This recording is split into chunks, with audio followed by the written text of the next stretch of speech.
Na democracia é simples assim. O presidente, o vice-presidente e eu somos oficiais oriundos da Academia Militar das Agulhas Negras, AMA. Eles se formaram durante o AI-5, que fechou o Congresso Nacional e agravou a ditadura inaugurada pelo golpe de 1964. Eu me formei no alvorecer da redemocratização em 1987. Hoje, o golpe e a ditadura são rememorados em ordem do dia, idolatrados pelos 2 militares do Planalto, que representam o pensamento de sua geração e de porção considerável dos oficiais das Forças Armadas brasileiras. Há 4 anos, milhares de oficiais generais e superiores ocupam cabeça, tronco, membros, entranhas e alma da máquina governamental do Estado. Não constituem apenas uma ala militar, mas a cabine de comando político do governo. As suas condutas caracterizam a recidiva de um anacrônico, impróprio, insensato, anti-histórico e indevido fenômeno sócio-histórico: o protagonismo político de cúpulas hierárquicas das Forças Armadas. Participar de governo, em cargos de confiança ou comissão, e exercer mandato parlamentar são atos voluntários e políticos. Ainda que não proíba, a norma ética e legal estabelece condições para que isto não signifique atuação político-partidária das Forças Armadas e nem seja percebido como tal. No caso da nomeação de militar na ativa, em que a vontade do comando da força se impõe, os atos de convidar e aceitar o convite podem ser entendidos como ação política do comando, uma vez que essa autoridade indica, autoriza ou consente. Considerando somente a força a que pertence o binômio presidencial, cerca de 70% dos integrantes de seu alto comando, especialmente entre 2015 e 2020, até na ativa, ocuparam ou ocupam cargos de natureza política. O próprio comandante assumiu função no governo que ajudou a eleger. Nos últimos anos, assistiu-se a general na ativa conceber e negociar o denominado orçamento secreto, gerir o enfrentamento da pandemia mesmo sem saber o que era SUS, e ser porta-voz de um capitão notório por faltar à verdade.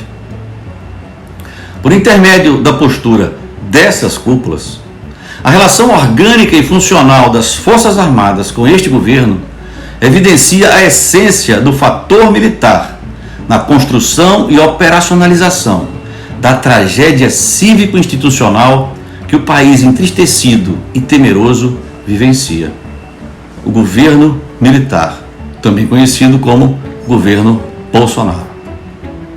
Ao trocar a carreira militar pela política de baixa produtividade, mas de altos rendimentos patrimoniais, o capitão Bolsonaro era reputado como indigno pelo exército que ajudou a construir a democracia e a própria Constituição de 1988, que foi o marco final do processo de abertura lenta e gradual, iniciado pelo general Geisel a partir da revogação do AI-5 em 1978.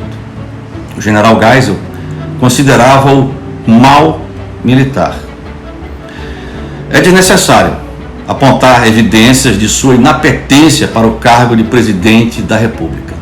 Os fatos estão em toda parte, das filas dos ossos aos cemitérios. Ele não lidera nem une, mas guia uma facção movida a preconceitos de toda ordem. Ele desagrega o Brasil. Ele não serviu para obedecer nem comandar no exército de Caxias. Ele não serve para liderar o país ao futuro, porque está preso ao pior passado. A sua possível reeleição radicalizaria o processo inverso ao iniciado pelo general Geisel. o fechamento lento e gradual da política e da sociedade, já descaracterizadas por hábitos militares praticados fora dos campos onde fazem sentido, os quartéis. A muralha, que segrega as Forças Armadas e o militar da luta política e de governo, qualquer governo, vem sendo danificada. No próximo dia 30, nós teremos duas alternativas muito claras para definir o rumo da marcha. Uma significa a reconstrução da democracia estremecida, o restabelecimento do diálogo e do debate social civilizado, a recuperação da imagem de credibilidade das Forças Armadas e a reconstrução da muralha, que mantém o militar onde ele é próprio e devido. A outra, pisoteando os escombros da muralha e conduzindo o Brasil ao precipício do delírio autoritário militarista, é guiada pelo mau capitão e por generais que transformam Forças Armadas em espécie de partido e seus integrantes, militares e entornos sociais, em militantes eleitorais para projetos políticos daquelas cúpulas. O militar segue exemplo de seus comandantes no quartel. Nas eleições, porém, não cabe ordem, intimidação, censura, assédio, pressão ou qualquer forma de imposição da vontade do superior sobre a do subordinado hierárquico. Mesmo na reserva desde 2018 e sob amparo da Lei 7.524 de 1986, que garante ao militar inativo a livre expressão de seu pensamento político, ideológico, filosófico e de interesse público, independentemente dos regulamentos disciplinares, tenho sido alvo desse tipo de ação.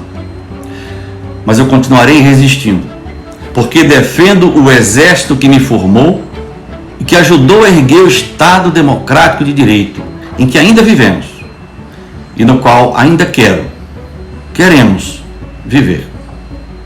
A democracia arduamente reconquistada é simples assim, para civis e militares, na ativa e na reserva.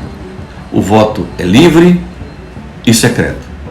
Marcelo Pimentel, oficial do Exército na reserva, mestre em Ciências Militares pela Escola de Comando do Estado-Maior do Exército. Muito obrigado.